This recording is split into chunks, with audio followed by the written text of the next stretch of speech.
பிறந்ததுலேருந்து சரியாக கவலை தான் எனக்கு. ஏன்னா அதுலேருந்து எனக்கு பாதிச்சுட்டு எனக்கு நல்லா ஒழுப்ப மாட்டேன், நல்லா தெரிய மாட்டேன். எல்லாரும் பேசுறது எனக்கு இருக்குது எனக்கு பிறவிலே பிறப்பிலே தான். அப்போ நாங்கள் கண்டுபிடிக்கல, டாக்டர் மேடம் கண்டுபிடிச்சோம் சொல்லல. இந்த பிள்ளை விஷயத்துலேயும் சொந்தக்காரங்க கூட டிஏன்னு பார்க்க மாட்டாங்க, சவரங்க கூட என்னண்டு கேட்கல. வெட்ட நிலைமைக்கு அப்பா அம்மாவா ரெண்டு விளங்காது. உங்களை நீங்கள் கூட்டிக்கணும் போய் வருஷ கணக்கில் வச்சுருந்தாலும் இருப்பேன்.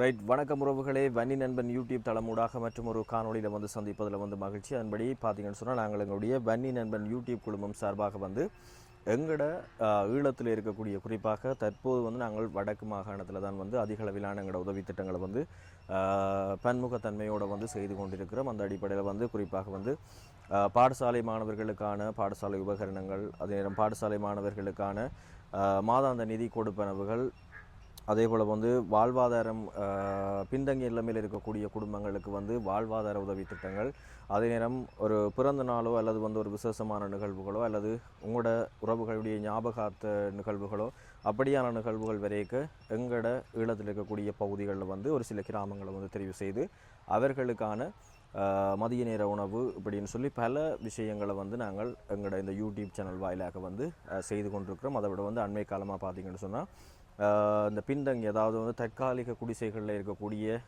மக்களுக்கான வந்து ஓரளவிலான அந்த ஒரு தற்காலிக புதிய வீடுகளை வந்து அமைச்சு கொடுக்குறது, அல்லது வந்து அவர்களுக்கான கூரை அமைப்புகள், அதே நம்ம அபிவிருத்திக்கான உதவிகள்னு சொல்லி பல உதவி திட்டங்களை வந்து எங்களோட யூடியூப் சேனல் வாயிலாக வந்து நாங்கள் தற்போது கொஞ்சம் ஒரு படிப்படியான நிலைமையில் வந்து வேகமாக வந்து முன்வெடுத்து கொண்டிருக்கிறோம். அப்போ எங்களோட இந்த வளர்ச்சிக்கு காரணம் யாருன்னு சொல்லி பார்த்தீங்கன்னு சொன்னால் உண்மையாகவே நீங்கள் தான். அதாவது புலம்பெயர்ந்து வாழக்கூடிய எங்களுடைய உறவுகள் தான். அவர்களுடைய நிதி பங்களிப்பில் வந்து எங்களோட இந்த பகுதிகளில் இருக்கக்கூடிய தமிழ் மக்கள் இருக்கக்கூடிய பகுதிகளில் வந்து இவ்வாறான உதவி திட்டங்களை வந்து நாங்கள் சிறப்பாக வந்து செய்து கொண்டிருக்கிறோம்.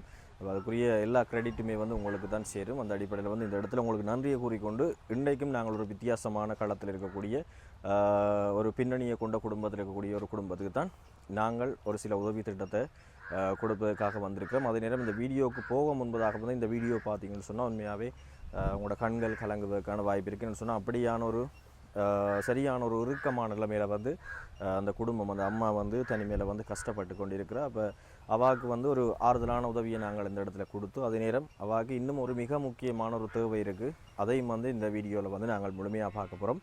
ஸோ வாங்க நாங்கள் தொடர்ச்சி அந்த வீடியோவில் நினைஞ்சிருப்போம். ரைட், அம்மா வணக்கம். வணக்கம். நல்ல சத்தமாக்குறீங்களா? அதான் கேட்குவாங்க. எப்படி இருக்கிறீங்க? இருக்கிறீங்களா? ஓகே. என்ன சாப்பிட்டீங்களா? அப்போ பொடியே என்ன சாப்பிடுது? பொடியே ரொட்டியா? ரொட்டி என்ன சாப்பிட்றீங்க? சம்பல். சரி, நான் இப்போ பானும் சம்பலும் சாப்பிட்டு வந்தேன். சரி, அப்போ நாங்கள் ஆரம்பத்தில் வந்து உங்களுக்கு ஒரு வீடியோ ஒன்று எடுத்துகிட்டு போயிருந்தேன் நாங்கள். என்ன அப்போ அதில் வந்து நீங்கள் நிறைய விஷயங்கள் சம்மந்தமாக கதைச்சிருந்தீங்க. இப்போ அதில் வந்து உங்களுக்கு ஒரு இன்றைக்கு ஒரு ஆரம்ப கட்ட ஒரு சின்ன ஒரு உதவியோடு தான் நாங்கள் வந்திருக்கிறோம். அப்போ அதை விட உங்களுக்கு பெரிய தேவை இருக்குன்னு. சரி, இப்போ அந்த வீடியோவில் நாங்கள் இதில் அடுத்ததாக வந்து அந்த வீடியோட நிறைவில் வந்து அந்த லிங்கை போடுவோம். அதாவது அந்த அம்மா சம்பந்தமான முழு காணொலியோட லிங்கை வந்து நாங்கள் போடுவோம். ஏற்கனவே எங்களோட யூடியூப் சேனலில் வந்து பதிவிட்டுருக்கிறோம். அப்போ அதை வந்து நீங்கள் பார்த்தீங்கன்னு சொன்னால் இவை இந்த குடும்ப நிலை சம்பந்தமான மேலதிகமான தகவல்களையும் வந்து பெறலாம். அப்போ அதுக்கு முதல் ஒரு சின்ன அறிமுகத்தை தந்துடலாம்னு சொல்லி நினைக்கிறேன். நான் வந்து இப்போ எங்கே நிற்கிறேன்னு சொல்லி பார்த்தீங்கன்னு சொன்னால் கிளிநொச்சி மாவட்டத்தில் இருக்கக்கூடிய உமையாள்புரம் என்ற இடத்துக்கு தான் வந்திருக்கிறோம். இப்போ இந்த ஏரியாவில் நாங்கள் அநேகமான உதவி திட்டங்களை வந்து செய்திருக்கிறோம். அந்த அடிப்படையில் இந்த அம்மாவை முதல் நான் ஒரு வீடியோ ஒன்று எடுத்துகிட்டு போயிருந்தேன். அதுக்கு பிறகு இந்த வீடியோவை பார்த்துட்டு ஒரு அண்ணா என்னோட தொடர்பு கொண்டு அவருக்கான ஒரு சிறிய உதவியை வழங்குறதுக்காக இந்த இடத்துல வந்திருக்கிறோம். சரி, இப்போ நாங்கள் என்ன உதவி அம்மாவுக்கு இந்த இடத்துல வந்திருக்குன்னு சொல்லி இப்போ இந்த இடத்துல பார்ப்போம். சரியா? ஒரு மேசை இருக்கா அம்மா? சின்ன மேசை உண்டு, கட் பண்ணு.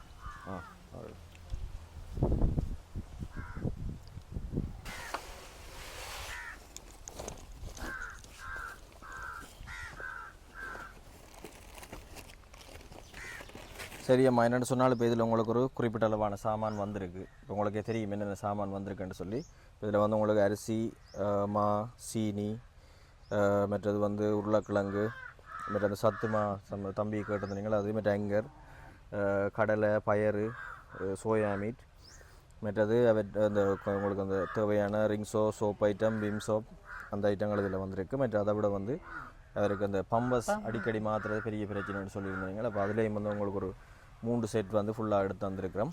இப்போ நீங்கள் கேட்ட சைஸுக்கு ஏற்ற மாதிரி அதுவும் எடுத்து வந்திருக்கிறோம். இப்போ நான் நினைக்கிறேன் கிட்டத்தட்ட இது உங்களுக்கு ஒரு மாதத்துக்கு நீங்கள் நார்மலாக உங்களோட தேவைக்கு, அதாவது 2 பேருக்கு நீங்கள் வடிவாக பாவிக்கலாம்னு சொல்லி நான் நினைக்கிறேன். நீங்கள் நினைக்கிறீங்க வடிவாக பாவிக்கலாமா? சரி, ஓகே. இப்போ இது உங்களுக்கு என்ன திருப்தியாக இந்த உதவி? இப்போ நீங்கள் அவசரத்துக்கு கேட்ட உதவி எங்களால் முடிஞ்ச அளவு நாங்களும் இன்னொரு அண்ணா வந்து எனக்கு உதவி செய்த அடிப்படையில் வந்து உங்களுக்கு இதை செய்திருக்கிறோம். இந்த அடிப்படையில் வந்து இந்த உதவியை உங்களுக்கு யார் வழங்கியிருக்கிறேன்னு சொல்லி சொன்னால் கனடா நாட்டில் இருக்கிற பவன் அண்ணான்னு சொல்லி அவர் தான் உங்களுக்கு இன்றைக்கு இந்த தினம் இந்த சாமான்களை வந்து கொடுக்குறதுக்கான நிதியை வந்து உங்களுக்கு வழங்கினவர். அதன்படி பவன் அண்ணா பேரையும் நான் கட்டாயம் இந்த இடத்துல ஒரு சில வார்த்தைகள் சொல்லி ஆகணும். என்னோட வந்து இதோட 2வது உதவி திட்டத்தில் வந்து அண்ணா இணைஞ்சிருக்கிறேன். முதலும் ஒரு குடும்பத்துக்கு வந்து நாங்கள் ஒரு கஷ்டப்பட்ட குடும்பம் ஒன்றுக்கு வீடு அமைக்கிறதுல வந்து அவரும் ஒரு குறிப்பிட்ட அளவிலான பெரிய அளவு நிதியை வந்து அளித்து எல்லாரோடையும் சேர்ந்து அந்த உதவியை வந்து செய்கிறதுக்கு என்னோட பங்காற்றி இருந்தவர். அப்போ அந்த அடிப்படையில் வந்து பவன் அண்ணா வந்து 2வது முறையாகவும் இதில் என்னோட வந்து தொடர்ந்துருக்கு. அப்போ அந்த விஷயம் வந்து நான் செய்தது அவருக்கு திருப்தியாக இருந்தது. உண்மையாகவே நிறைய ஃபீட்பேக் எனக்கு சொல்லியிருந்தவர். அது எனக்கும் சந்தோஷம், என்னை மோட்டிவேட் பண்ணுறதா இருந்தது. நன்றி அண்ணா, தொடர்ச்சி அவங்களுடைய ஆதரவுக்கு வந்து. அதன்படி எனக்கு 30,000 ரூபா காசை வந்து இந்த இதுக்காக வந்து அனுப்பியிருந்தவர். அதில் வந்து 5,000 ரூபா காசை வந்து இன்னொரு குடும்பத்துக்கு கொடுங்கன்னு சொல்லி, அதாவது வந்து நீங்கள் வெளியில் போக உங்களுக்கு தென்படக்கூடிய ஏதாவது ஒரு குடும்பத்துக்கு வந்து அந்த 5,000 ரூபாய் வந்து கொடுங்கன்னு சொல்லியிருந்தவர். அப்போ நாங்கள் அந்த மிச்ச காசில் வந்து உங்களுக்கு இன்றைய தினம் இந்த உதவிகளை வந்து பகிர்ந்தளித்து செய்திருக்கிறோம். அதாவது தம்பிக்கு தேவையான அந்த பம்பஸ் ஐட்டங்கள், அதே நேரம் அம்மாவுக்கு தேவையான ஒரு மாதத்துக்கு தேவையான அந்த சாப்பாடு சாமான்கள், அது குறிப்பாக வந்து தம்பியின் சாப்பாடுகளுக்கு ஏதாவது சத்துணவு சார்ந்த விஷயங்களை தான் அதிகம் கேட்டிருந்தவா. அப்போ அதில் கொஞ்சம் மரவாசியை வந்து நாங்கள் கவர் பண்ணி அந்த இதுகளையும் வந்து செய்திருக்கிறோம். இப்போ அம்மா, நீங்கள் அந்த உதவின அண்ணாக்கு என்ன சொல்ல போகிறீங்க? தம்பி, அவர் செய்த உதவிக்கு பெரிய நன்றி. ஆனால் எங்கள் உண்மையாடுறதுலேருந்து கன பேருக்கு நீங்கள் செய்திருக்கிறீங்க. அவர் எல்லாரும் சொன்னவே இப்படி செய்யவே உங்களுக்கு நன்றி. அப்போ நான் சொன்னேன், இப்படி ஒரு ஆட்கள் இதில் ஈடுபட மாட்டேன். அப்படி இந்த ஃபுல்லாக விஷயத்துலேயும் சொந்தக்காரங்க கூட ஏன்னு பார்க்க மாட்டாங்க, சவரங்க கூட என்னன்னு கேட்கல. பெரிய நன்றி தம்பி, நீங்கள் வந்து செய்ததுக்கு நன்றி. எனக்கு 2-3 தடவை தொடர்ந்து கோல் எடுத்துறீங்களா? நான் எடுத்திருக்க மாட்டேன்னு உங்களை கரைச்சல் பண்ணேன். இந்த இவர் கொஸ்டல் விஷயமா தானே, எந்த சாமான் விஷயமா அதிகமாக கொஸ்டலுக்கு அவசரம். எனக்கும் இந்த தலை அடிபட்டப்பன் அதுக்காக கிளினிக்கும் மருத்துவம் திடீர்னு வாங்கி விழுந்துருவேன். இதான் ஜிஎஸ்டி அன்றைக்கும் போய் கேட்டனப்பன் கடிதம் சைன் பண்ணி தர மாட்டேன்றாங்க. அந்த பிள்ளைய விடுவோம்ட்டு பார்த்து ஒருத்தரும் வந்து செய்கிற மாதிரி இல்லை. என்ன பிள்ளைய விடுறதுக்கு ஜிஎஸ் சைன் பண்ணி தர மாட்டேன்றாங்களா அல்லது ஹாஸ்டல்ல எடுக்கிறாங்களே? இல்ல ஹாஸ்டல்ல எடுக்க என்ன சொல்றாங்க இப்படி பிள்ளைய தாங்க எடுத்து பார்க்க மாட்டேன்னு சொல்றாங்க. இங்க கிளஞ்சில இந்த ஹாஸ்டலுக்கு போனீங்கல்ல, அது ஹாஸ்டலுக்கு போயில ஃபோன் நம்பர் தந்தது, ஃபோன்ல எடுத்து கேட்டானா எடுக்க மாட்டேன்னு சொல்றாங்க. நாங்க சொன்னாங்க நடக்க மாட்டார், இப்படி கழிக்க மாட்டார், வச்சு பராமரிக்க கொஞ்சம் கஷ்டமா இருக்குன்னு சொல்லி. எனக்கு நீங்க இது பெரிய உதவி அப்பன். எனக்கு இந்த இவரை விடுறதுக்கு மட்டும் பெரிய ஒரு உதவி செய்வா காணுமே சொன்னா. நீங்க சொன்னீங்க தான் 4-5 இடத்துல கேட்டுருக்காம எது சரி வருது அப்ப சொல்றேன். உங்களை என்ன கஷ்டப்படுத்தக்கூடாது. இல்லை, எனக்கு இது கஷ்டம் மட்டும் இல்லையா, இதான் நாங்கள் செய்கிற வேலை. இப்படி அவரை வந்து நாங்கள் இன்னொரு இடத்துல வந்து அந்த பாதுகாப்பான இடத்துல வந்து சேர்த்தோம்னு சொன்னால் உங்களுக்கும் ஒரு பெரிய ரிலீஃப். உங்களுக்கு நீங்களும் ஒரு வழியில் வேறு தனியாக விட்டுட்டு போகலாம். சாவரங்கள் கூட சொல்லுது, இப்படி வச்சுருந்து நம்ம செய்கிறது, நாங்கள் போக வரையில அவங்களுக்கு ஒரு நோய் நொடி கொண்டு வாட்டில் விட்டாலும் கஷ்டம் தானே. உங்களை பார்க்குறதா இவரை பார்க்குறதா? நாங்கள் பார்க்க போனால் வயசு போன ஆள்மாயத்தானே. எவர் இவருக்கு இப்போ 14 வாங்கி 15 அந்த கார்த்திகை வந்தால் 15 வயசு ஆள் பிறப்பிலே தானே. அப்போ நாங்கள் கண்டுபிடிக்கல, டாக்டர் மேரும் கண்டுபிடிச்சி ஒன்றுமே சொல்லல. நாளடைவில் அவர்கிட்ட வேலையை செய்யலாமல் இருக்கு. குழந்தை பிள்ளையில அவருக்கு உடம்பெல்லாம் பிடிச்சி தவண்டு ஒன்றுமே செய்ய மாட்டேன். கதைக்க கூட தெரியா, யாரும் அடித்தாலும் சொல்ல தெரியா. இப்போ நீங்கள் இவற்ற நிலைமைக்கு அப்பா அம்மாவா 2 விலங்காது. உங்களை நீங்கள் கூட்டிக்கொண்டு போய் வருஷக்கணக்கில் வச்சுருந்தாலும் இருப்பார், எல்லாரோடையும் இருப்பார். அப்படி இப்போ கொண்டு போய் ரோட்டில் கொண்டு விட்டாலும் அப்படியே இருந்து கொண்டு இருப்பார். அப்படியான நிலைமையா 14 வருஷம் நீங்கள் அவர் ஒரு சுமையாவே பார்க்காம இவ்வளோ காலம் நீங்கள் கொண்டு வந்துருக்கிறீங்களே. பிறந்ததுலேருந்து சரியாக கவலை தானே. என்ன அதுலேருந்து எனக்கு பாதிச்சுட்டு எனக்கு நல்லா உடுப்பங்க மாட்டேன், நல்லா தெரிய மாட்டேன். எல்லாரும் பேசுறது எனக்கு இப்படி இருக்குங்க, எனக்கு இப்படி இருக்குங்க. என்ன செய்யறாண்டு மகன் கவலையாலே உங்களுக்கு மகன் கவலை. நீ மூத்தவரும் மூத்தவருக்கும் அதே பிரச்சனைன்னு சொன்னீங்க. வந்தது அப்போ 23 வயசுல வந்த வருத்தம் இப்போ 34 வயசு ஆகுது. வருஷக்கணக்காக பெரிய கஷ்டம். எல்லா இடமும் போய் பெருசாக அடிச்சு விட்டுச்சு, அகலம் காலையெல்லாம் போய் பெரிய நஷ்டம் எல்லாம் இருக்கு. எல்லாரும் கோல் எடுத்து கரைச்சி ட்ரீட்மெண்ட் தான் செய்கிறாங்க. கிளினிக் போகிற ஊசி ஊற்றுற மருந்து ஊசி போடாம விட்டாப்பன் பெட்டியை கரைச்சல் படுத்திடும். ஒரு நாள் பிந்தினாலும் ஊசி வரத்தான் தாங்க வலிக்கிட்டோம். வீட்டில எல்லாம் எண்ணெய் அடித்து விடுச்சு, சாமங்கள் எல்லாம் அடித்து விடுச்சு. வீட்டில் கண்ட்ரோல் பண்ணவே இல்லாது, கஷ்டம். நீங்களும் இப்போ என்ன வேலையும் செய்கிறீங்களா? எனக்கு முதல் போனேன் இப்போ வேலைக்கு. இப்போ என்ன உங்களோட நாளாக அந்த குடும்பத்தின் சிவிஎம் இதில் மெட்ட மகன் உழைக்கிறது இவர் இருந்துட்டு வேலை வந்தால் போவார். யார் உங்களோட அவரா? மகன். அவர் என்ன உங்களோட தொடர்பில் இல்லையா? என்ன இருக்கிறார்? ஆனால் இது இல்லை.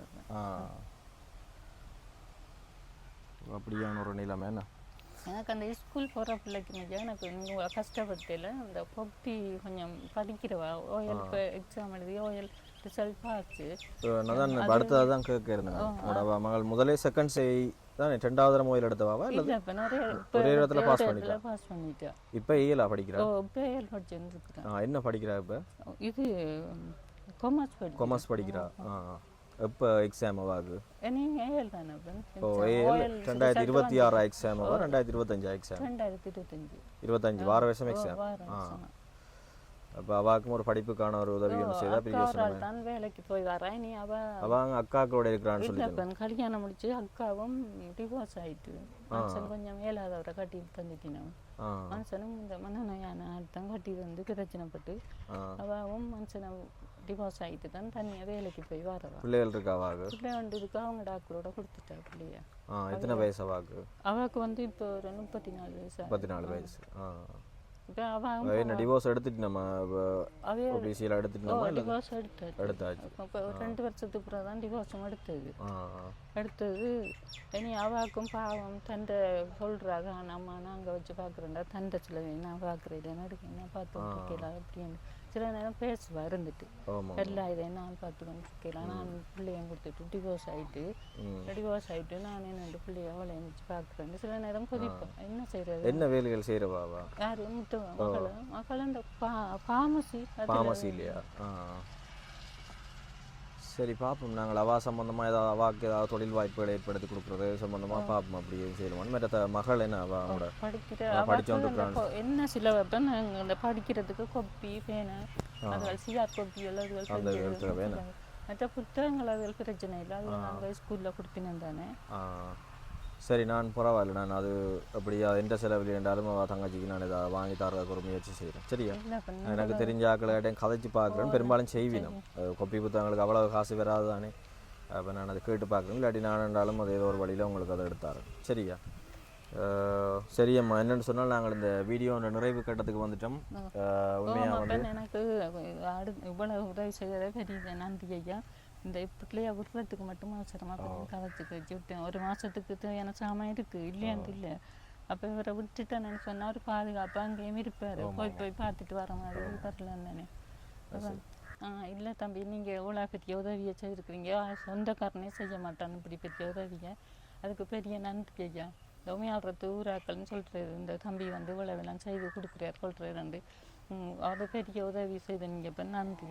கேட்டு இந்த பிள்ளை ஏலாதன்னு சொல்லி செய்கிறீங்களே, யாருமே ஏலாத பிள்ளைன்னு கவனிக்கிறதே இல்லை என்னன்னு கேட்குறீங்களா? அப்போ பெரிய ஆறுதலாக இருக்குது நீங்கள் செய்கிற உதவிக்கு நன்றி. பவனண்ணா, இந்த எல்லா கிரெடிட்டும் உங்களுக்கு தான் சேரும். எத்தனையோ பேர் இந்த வீடியோ பார்த்து சில பேர் கடந்து போனவே அப்படி இருக்க நீங்கள் இந்த குடும்பத்துக்கு செய்யுங்கன்னு சொல்லி இந்த இடத்துல அனுப்பி உடனடியாக அவங்களுக்கு தேவையான உதவியை வந்து இன்றைய தினம் செய்கிறதுக்கு முழு காரணமும் நீங்கள் தான். என்னுடைய மனமார்ந்த நன்றிகள்னா உங்களுடைய அந்த அன்புக்கும் சேவைக்கும். அதே நேரம் அந்த அம்மாவும் உங்களுக்கு வந்து அந்த இதயபூர்வமாக அந்த நன்றிகளை வந்து தெரிவிச்சிருந்தவோ. அப்போ நான் இந்த வீடியோ இறுதியில் வந்து நான் மிக முக்கியமாக கேட்குற விஷயம் என்னென்னு சொன்னால், இப்போ இந்த உதவி என்றது வந்து இவைக்கு ஒரு நிலையானதில்லை, ஒரு தற்காலிகமான ஒரு உதவி தான் நாங்கள் இப்போ செய்திருக்கிறோம். இப்போ அந்த அம்மாவோட ஆசை என்னென்னு சொல்லி சொன்னால், அவள் கதை கேட்க வந்து சொல்லியிருந்தவா என்னென்றால், தன் மகன் இப்படியான பிறகு வந்து தான் வந்து ஒழுங்காக உடுத்துறதும் இல்லை, ஒழுங்காக வெளியில் போகிறதும் இல்லை, இது சந்தோஷமான நிகழ்வுகள் எதுவுமே தான் போகிறதில்லைன்னு சொன்னால் தனக்கு அது ஒரு கவலை என்ற ரீதியில் வந்து அப்படியான விஷயங்களை வந்து நான் தவிர்க்க வலிக்கிட்டேன். ஒழுங்காக உடுப்பு கூட நான் போடுறதில்லை, அந்த கரிசனை இல்லைன்னு சொல்லி ஒரு உண்மையாகவே கவலையாக தான் அந்த விஷயத்தை வந்து சொல்லியிருந்தவா. 14 வருஷம் அந்த பிள்ளையை வந்து இவ்வளோ காலமும் ஒரு சுமையாக பார்க்காம வந்து சுமந்து கொண்டு இருந்திருக்கா. அப்போ இப்போ வந்து அவள் கேட்குற விஷயம், இப்போ அவாவுக்கும் வந்து சரியாக இயலாமல் போயிட்டு, உடல்நிலை வந்து சரியாக இயலாமல் போயிட்டு, அப்போ இவரை வந்து ஒரு ஒழுங்கான முறையில் கவனிக்க இல்லாத ஒரு நிலைமையில இருக்கிறா. அப்போ அவள் கேட்குற விஷயம் என்னென்னு சொன்னால், இந்த இப்போ நீங்கள் இந்த வீடியோவை எத்தனையோ பேர் பார்ப்பீங்கள், சில நேரம் நீங்கள் பார்த்து கொண்டிருக்கிறார்கள், உங்களால் இல்லாட்டியும் உங்களுக்கு சில நேரம் ஒரு யோசனை வரலாம். இந்த வீடியோ வந்து நான் அவருக்கு அனுப்பினா அவர் சில நேரம் ஏதாவது ஒரு வழி செய்வார். அது அவங்களுக்கு தெரிஞ்ச ஒரு ஆளுக்கு அனுப்பியாக என்னென்னு சொன்னால் ஸ்ரீலங்காவில் இருக்கிற எங்கேயாவது ஒரு ஹாஸ்டலில் வந்து இந்த தம்பியை வந்து சேர்க்கறதுக்கான உதவியை வந்து உங்களால் ஏற்படுத்த இயலும்னு சொன்னால் நான் சுயமாக நின்று தம்பியை வந்து அங்கே கொண்டு போய் சேர்க்கறதுக்கான எல்லா வேலையும் செய்வேன். நீங்கள் எங்கே சேர்க்கலாம்ன்ற சம்மந்தமாக எனக்கு ஒரு தொடர்பை ஏற்படுத்தி தந்தீங்கன்னு சொன்னால் நாங்கள் அடுத்த கட்டம் அதுக்குரிய ஒழுங்குகளை பார்க்கலாம். அந்த அம்மாவும் அதைத்தான் கேட்குறா தொடர்ச்சியாக கொண்டு போய் அவரை விட்டால் வந்து அவரும் ஏதோ ஒரு விதத்தில் சேஃபாக இருப்பார். நானும் கொஞ்சம் இந்த சுமைகள் இதுகள் இல்லாமல் சுமைன்ற இல்லாமல் இப்போ அவாக்கு மேலான்றதால அவரை பராமரிக்க முடியாதுன்னு இல்லாமல் இப்போ நான் சொல்கிற வர விஷயம் உங்களுக்கு விளங்கும்னு சொல்லி நினைக்கிறேன். இப்போ இதன் தாற்பயத்தை உணர்ந்து இதுக்கு வந்து யாராவது ஒரு ஆள் முடிவெடுக்க முடியும் அல்லது உங்களால் உதவி செய்ய முடியும்னு சொன்னால் கட்டாயம் என்னோட தொடர்புகளை மேற்கொள்ளுங்க. அதற்கான உதவிகளை ஏற்படுத்தி தர நானும் தயாராக இருக்கிறேன். எங்களோட சேனலுக்கு புதுசாக வாரீங்கன்னு சொன்னால் மறக்காமல் இந்த சேனலை வந்து சப்ஸ்கிரைப் பண்ணிக்கொள்ளுங்க. ஏன்னா அது என்ன வந்து மோட்டிவேட் பண்ணுறதா இருக்கும். நன்றி உறவுகளை மற்றும் ஒரு காணொலியில் வந்து சந்திப்போம். உங்களிடம் இந்த விடைபெற்றுக் கொள்ளும்னா நன்றி உங்கள் அன்புடன் வன்னி நண்பன். சரியாம்மா, போயிட்டு வாரம் அடுத்த ஒரு இதில் சந்திப்போம். சரியாம்மா, இதை இப்போ ஒரு ஆறுதலாக வச்சுக்கொள்ளுங்க. டோய் டோய்